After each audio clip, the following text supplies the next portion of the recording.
Welcome my YouTube channel Ajis Official menyajikan bahas aneka serial-serial series India. Dimulai saat Kalyani mendatangi kantor Shiv. Dalam pertemuan itu, Kalyani memohon kepada Shiv agar mengizinkan istrinya untuk membujuk Jagdish agar mau menikah lagi. Shiv pun menceritakan kepada Kalyani bahwa Anandi telah membujuk Jagdish. Nyatanya, cucu Kalyani tersebut malah mengungkapkan bahwa dirinya masih mencintai Anandi dan tak mau menikah lagi dengan wanita lain. Tak pelak Kalyani terkejut mendengar cerita yang dipaparkan sang kolektor. Kalyani lantas pulang dengan wajah murung penuh kekecewaan. Sementara itu, Shiv juga bersiap pulang ke rumah karena akan mempersiapkan kepergiannya ke Udaipur. Sementara di rumah keluarga Singh, Jagdish selalu menunjukkan wajah seram penuh emosi. Iravati pun khawatir dengan perangai anaknya tersebut. Dilanjutkan di rumah Shiv saat semua orang sedang menyiapkan kepergian ke Udaipur. Tiba-tiba, Kalyani datang untuk menemui Anandi. Ia meminta Anandi menginap selama semalam di rumah keluarga Singh sebelum pergi ke Udaipur. Iravati, ibu dari Shiv, mengizinkan menantunya itu menginap semalam di rumah keluarga Singh. Kalyani pun merasa gembira dengan kebaikan Iravati, begitu halnya Anandi. Kembali lagi di rumah keluarga Singh, Gangga memberikan minuman kepada Jagdish. Gangga yang berusaha bersikap baik justru dibentak Jagdish. Gangga pun merasa sedih dan berlalu sembari membayangkan kekerasan yang telah ia terima dari Ratan. Namun, diam-diam Jagdish merasa bersalah atas apa yang ia lakukan terhadap Gangga. Lantas bagaimana kelanjutan hubungan Jagdish dan Gangga? Apa yang direncanakan Kalyani yang meminta Anandi untuk menginap di rumahnya selama semalam? Saat Sanchi menemui Jagdish yang sedang berada di kamar, Sanchi memberikan hadiah kepada Jagdish berupa parfum. Sanchi lantas menagih janji Jagdish yang akan mengajaknya jalan-jalan jika tiba di Jaitsar. Namun Jagdish tak bisa menemani jalan-jalan karena pekerjaannya yang menumpuk. Sanchi lantas membuka album foto pernikahan Jagdish dan Anandi ketika masih anak-anak. Sanchi memuji Jagdish yang menurutnya terlihat sangat tampan saat masih anak-anak.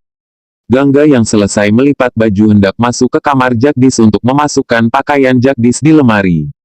Saat melihat Sanchi, Gangga mengurungkan niatnya. Namun Jagdish menyuruh Gangga masuk untuk menyelesaikan pekerjaannya. Gangga lantas mengungkapkan kepada Sanchi jika Manu sangat menyukai boneka beruang yang telah diberikan. Sanchi pun kesal karena boneka tersebut sejatinya ia berikan untuk Jagdish bukan untuk Manu, anak Gangga. Sementara itu, Anandi bertemu dengan Sumitra dan Gehna. Anandi mengucapkan selamat kepada Gehna yang akan mendapatkan momongan. Jagdish yang keluar kamar bersama Sanchi sangat terkejut melihat Anandi yang juga datang. Ia mengira Sanchi datang sendirian dan Anandi masih berbulan madu di Kashmir. Berlanjut saat gadis bernama Nirmala yang akan dijodohkan dengan Jagdish datang bersama ibunya yang bernama Urmila. Urmila terlihat sangat mengagumi rumah Jagdish yang sangat megah. Sementara itu, Gangga memanggil Anandi untuk bertemu dengan Urmila dan Nirmala. Sanchi pun sangat terkejut mendengar Jagdish akan dijodohkan dengan gadis lain. Anandi lantas menuju ruang tamu untuk bertemu Urmila. Tak disangka, Urmila adalah ibu dari gadis yang pernah akan bertunangan dengan Shiv namun gagal karena saat itu Kalyani membohonginya bahwa Shiv adalah pria kasar agar Anandi dapat menikah dengan Shiv. Urmila pun bertanya kepada Anandi tentang Shiv yang ia anggap adalah pria kasar. Semua orang tertegun mendengar pertanyaan tersebut, tak terkecuali Sanchi yang terpancing emosinya.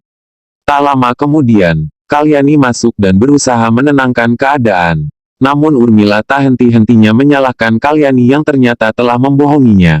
Urmila menganggap Kalyani telah merebut kebahagiaan putrinya dengan menggagalkan pertunangannya dengan Shiv. Sanchi lantas terlibat perdebatan dengan membela kakaknya, Shiv. Urmila pun keluar bersama Nirmala dan membatalkan perjodohan anaknya dengan Jagdish. Jagdish yang merasa marah kepada Kalyani juga pergi ke lantai atas untuk menenangkan diri. Kalyani merasa sangat bersalah kepada semua orang. Sementara itu, Sanchi menyalahkan Anandi dan menganggap Anandi telah merebut Shiv dari tangan Nirmala. Sanchi lantas memutuskan untuk pulang ke Udaipur. Keluarga Singh yang takut rahasianya dibongkar Sanchi di hadapan keluarga Sekar, menyarankan Anandi untuk pulang ke Udaipur bersama Sanchi. Dalam perjalanan pulang, Sanchi mengancam akan mengadukan kejadian di Jaitsar kepada semua anggota keluarga Sekar. Setiba di rumah, Sanchi langsung mengadukan kejadian di Jaitsar kepada ibunya, Iravati. Semua anggota keluarga Sekar pun memandang Anandi dengan tatapan tajam. Namun Sif lantas datang untuk membela Anandi dan memberikan penjelasan kepada keluarganya. Dadu pun mengerti dan memaafkan Anandi serta Kalyani yang telah melakukan kebohongan agar Sif menikah dengan Anandi. Berbeda dengan Dadu, Sanchi dan Iravati masih merasa geram dengan apa yang telah ditutupi selama ini. Anandi yang merasa sedih berlalu begitu saja menuju kamar. Ia menangis karena telah disalahkan ibu dan adik Sif. Sif lantas menenangkan Anandi yang sedang merasa kacau. Anandi merasa sangat bersalah telah membuat Iravati merasa jengkel kepadanya. Sementara di Jaitsar, Jagdish sedang menjaga Manu, sementara Gangga membuatkannya susu. Saat itu juga, Jagdish menemukan kertas yang berisi puisi yang ditulis Gangga. Gangga pun malu saat Jagdish membacakan puisi karangannya. Jagdish kemudian memberikan hadiah berupa pena kepada Gangga karena ia menganggap puisi karangan Gangga sangat bagus. Sementara itu, Kalyani terus memikirkan kekacauan yang terjadi saat Urmila datang. Ia khawatir dengan keadaan Anandi di Udaipur. Ia berniat menelepon Anandi namun dicegah Sumitra karena sudah larut malam.